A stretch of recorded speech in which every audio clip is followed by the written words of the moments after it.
આપણે કોઈ પણ પ્રોપર્ટી કે પછી વસ્તુની ડીલ કરી હોય એડવાન્સ આપીને, પણ જ્યારે એ પેમેન્ટ કરવાનો સમય આવે ત્યારે લોન પાસ ના થવાને કારણે કે બીજા કોઈ પણ કારણના લીધે આપણે એ ડીલ અગર કેન્સલ કરવી પડે છે, તો એવા સંજોગોમાં આપણે જે એડવાન્સ એટલે કે બાનું આપ્યું છે એ પાછું મળે ખરું? એ જાણવું હોય ને તો ધ્યાનથી સાંભળજો. હું તમને એક વાત કહું.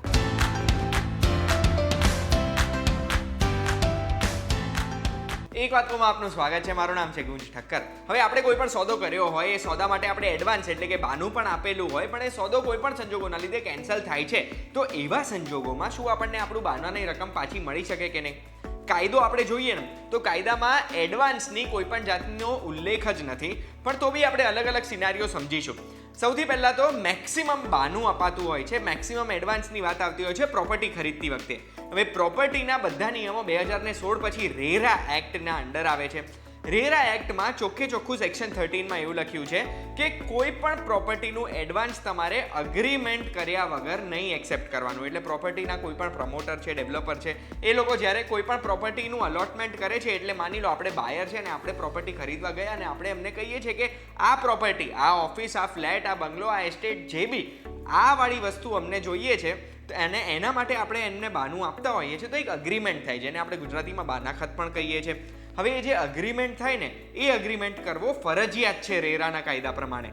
હવે અગ્રીમેન્ટમાં કઈ વસ્તુઓ લખવાની, તો સૌથી પહેલા કયો યુનિટ તમને અલોટ કર્યો છે, એનો એરિયા કેટલો છે, પછી અંદર બહારની ડિટેલ્સ, બધી પર્ટિક્યુલર્સ લખવાની, કઈ અમેનિટીઝ મળશે તમને, શું વાપરવા મળશે, ઇન્ટરનલ અને એક્સટર્નલ ડેવલપમેન્ટ કેવું હશે એ પ્રોપર્ટીનું એ લખવાનું, કઈ તારીખે તમને પોઝેશન મળશે એ લખવાનું, પેમેન્ટ ટર્મ્સ મેન્શન કરવાની. હવે પેમેન્ટ ટર્મ્સ જે મેન્શન કરો ને, એ પેમેન્ટ ટર્મ્સની અંદર ચોખ્ખું લખેલું હોય કે તમે આટલું એડવાન્સ આપેલું છે, આટલું બાનું તમે ચૂકવેલું છે, એટલે બીજા આટલા રકમ આઉટસ્ટેન્ડિંગ છે જે આ તારીખ સુધી પૂરી થશે.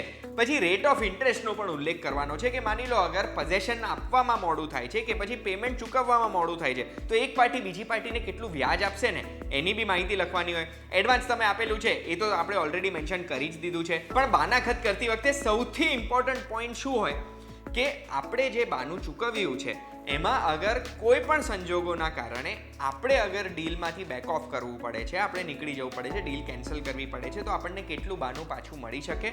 અને અગર જો બિલ્ડરના એન્ડથી કંઈ પણ પ્રોબ્લેમ થાય છે કે પ્રોપર્ટીના જે પ્રમોટર છે એમના એન્ડથી પ્રોબ્લેમ આવે છે, તો આપણને બાનું કેટલું પાછું મળશે, એ પાછું મળશે, એના ઉપર વ્યાજ કેટલું મળશે, આ બધી વસ્તુઓનું મેન્શન ચોખ્ખું કરેલું હોવું જોઈએ. કારણ કે જે લખે ને એ જ માનવામાં આવે. આ કહેવત તો તમને ખબર જ હશે. બીજું સેક્શન 13માં એવું લખ્યું છે કે કોઈ પણ પ્રોપર્ટી માટે 10%થી વધુ રકમ એડવાન્સમાં ના હોય, એટલે મેક્સિમમ 10% જ રકમ એડવાન્સ પેટે તમે માંગી શકો છો, ઉઘરાઈ શકો છો.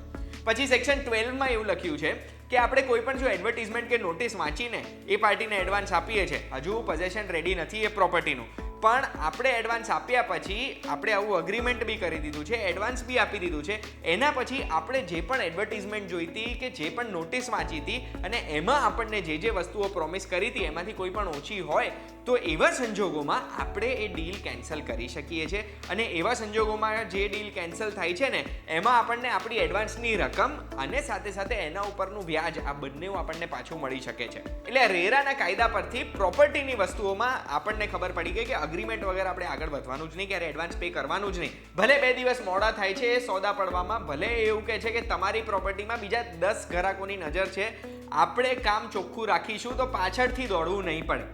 એટલે અગ્રીમેન્ટ બહુ જ જરૂરી છે. અને આ રેરાના કાયદા પરથી અગર માની લો બીજી કોઈ પણ મિલકત વસાવવા માટે કે બીજી કોઈ પણ વસ્તુ માટે આપણે જો અગર બાનું આપીએ છીએ, એડવાન્સ આપીએ છીએ, ટોકન આપીએ છીએ, અર્નેસ્ટ મની આપીએ છીએ, સિક્યોરિટી ડિપોઝિટ આપીએ છીએ, ઘણા બધા નામ છે એના, એ અગર જો આપણે ચૂકવતા હોઈએ છીએ ને, તો એવા સંજોગોમાં ટ્રાય કરવાનું કે આપણે એક અગ્રીમેન્ટ, એક MOU, મેમોરેન્ડમ ઓફ અન્ડરસ્ટેન્ડિંગ, આવું કંઈક આપણે સહી કરીએ જેમાં બધી ડિટેલ્સ ચોખ્ખી લખેલી હોય.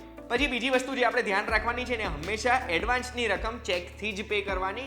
ચેકથી પે કરશો તો પ્રૂફ માટે તમારી જોડે બેંકની સ્ટેટમેન્ટમાં રહેશે કે તમારા ખાતામાંથી આ ખાતામાં આ તારીખે આટલા પૈસા ગયા છે.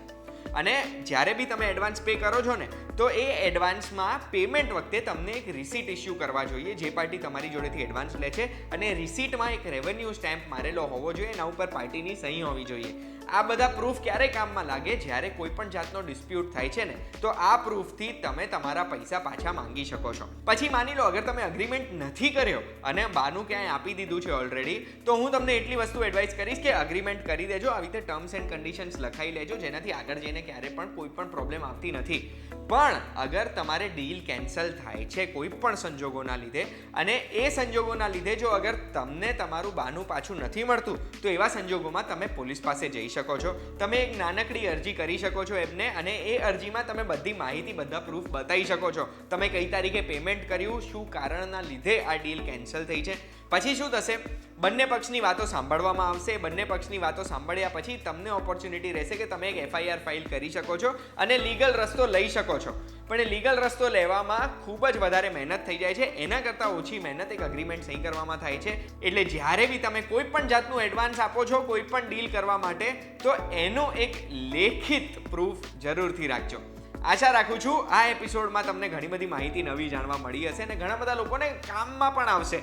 અગર તમને લાગે છે આ એપિસોડ કોઈના કામમાં આવવાનો છે, તો બધાની સાથે શેર કરજો. મારી સાથે વાત કરવા કમેન્ટ કરજો અને બધા જ ન્યૂઝ માટે VTVGujarati.com જોતા રહેજો.